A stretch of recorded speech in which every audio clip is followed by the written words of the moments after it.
Kaya rito sa Metro Manila, nagkaroon din ng kilos protesta mga tsuper at operator sa ilang lugar sa Western Visayas.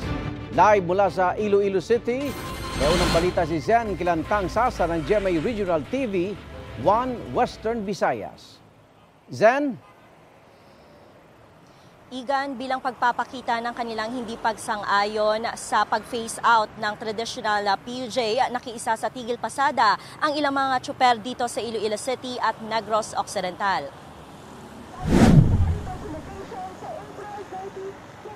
Sabi ng ilang mga driver, sinikap naman nilang makapagpa-consolidate ngunit hindi umabot sa 15 ang kanilang units. Iyon daw ang dahilan kung bakit hindi sila nakapasok sa kooperatiba. Amo malang nang ginaumpisa na yung kup-kup, niya mo malang nakaguba sa amon. Hindi mo sila ako lang kami di tanan niya, may ginapa-eskwela kami niya. Napangako nila nga kada adlaw hatag sila 500, hasta subong wala man may ginatag bisan 5. Hindi magutuman niya yung operator kag mag-driver kung amo sina.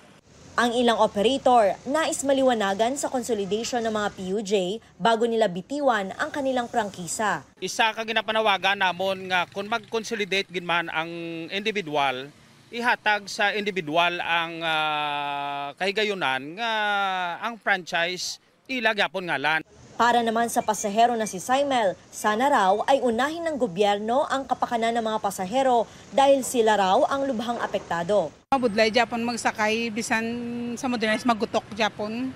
Sa anunsyo ni Pangulong Bongbong Marcos, hindi na mapapalawig pa ang April 30 consolidation deadline ng PUV modernization. Pahayag naman ng LTFRB, ang mga magbabiyahing PUJ na hindi na consolidate pagdating ng May 1, maituturing ng kolorum.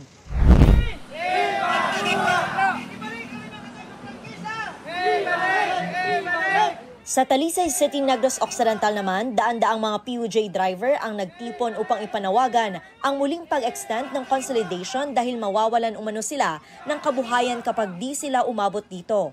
Hindi nga kilos protesta, mabinag-binag man sa atong presidente nga kag makita iya nga amo pa ini kadamo ang mawadaan sa palangabuyan kag iya nga pagutuman.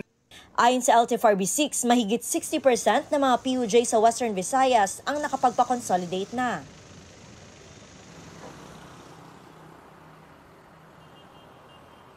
Igan, sa ngayon normal na ang biyahe ng mga pampublikong sasakyan dito sa Iloilo City. Wala na ring ikinasang mga aktibidad ang iba't ibang transport organization dito sa Western Visayas. Yan ang latest mula rito sa Iloilo City. Igan. Maraming salamat, Zen Kilantang Sasa ng GMA Regional TV 1 Western Visayas. Igan, mauna ka sa mga balita. Mag-subscribe sa GMA Integrated News sa YouTube. Sa mga kapuso abroad, subaybayan nyo kami sa GMA Pinoy TV at sa www.gmanews.tv.